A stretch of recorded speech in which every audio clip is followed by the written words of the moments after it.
In this video, I'll be talking about my 33 on 33 plein air painting project from 2013, recounting days 13 through 18.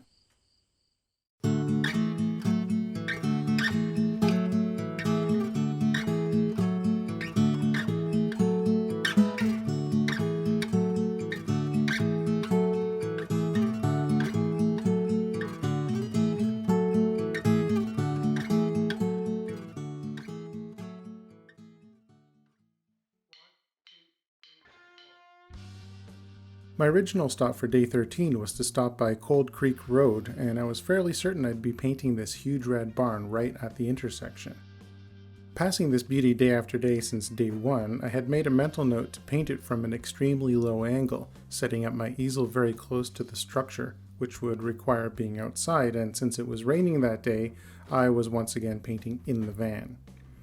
I went a little bit down the road, you can see here, and set up in a little access way to a field and painted that landscape, experimenting further with color and form.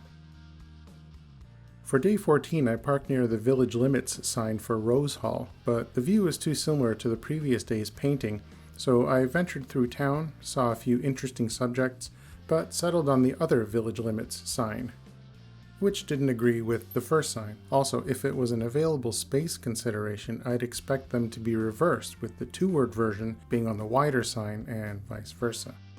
I'm sure there's a story behind this, but my admittedly cursory online research only yielded information on Rose Hall Run Vineyards and a house in Jamaica which is haunted by the White Witch of Rose Hall, neither one really helping me with proper nomenclature.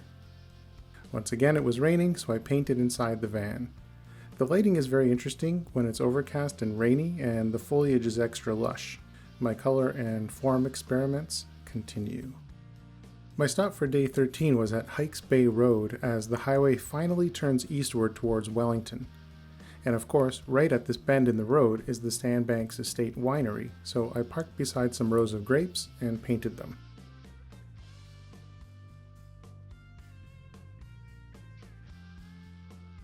On day 16, I ended up a little closer to Wellington and decided to paint a farm up on a hill. Now, if you're looking at this subject in this painting and then you were to turn slightly to the right, you'd see this farmhouse. I shot this upon arrival around 7:30 a.m. and the closer photo here was taken as I was packing up around 10:30 a.m. I note the times to demonstrate how drastically the shadows change in just 3 hours, and I was learning that speed, accurate drawings, and a good memory, or a combination of all three, plus more, are necessary for plein air painting. On day 17, I finally arrived in Wellington.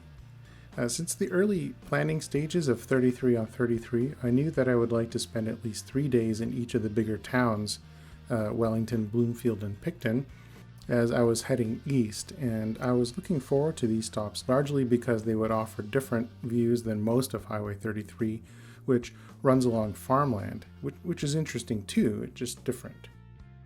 This house was a serious contender for my painting for that day, but I chose to paint the one next door to it because from my vantage point it was partially obscured by a tree. So the house I chose to paint that day was chosen because I liked the way it was partially obscured by its neighbor's tree. But of all the houses in Wellington I could have chosen to paint, and of all the angles I could have chosen to paint it, I picked the one that would be unexpectedly obscured by this truck for about an hour. Not only was it in my way, but it was delivering landscaping items that ended up lining the driveway, changing what I had initially drawn. Luckily, I arrived early enough to have blocked out the painting quite quickly, so I was able to work around those obstacles. But seriously.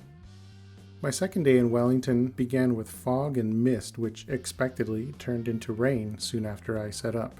Knowing it'd be raining again, I parked my van across the street with a great view of my subject, whether the side door was open or closed. Here's Main Street looking east, and here's Main Street looking west.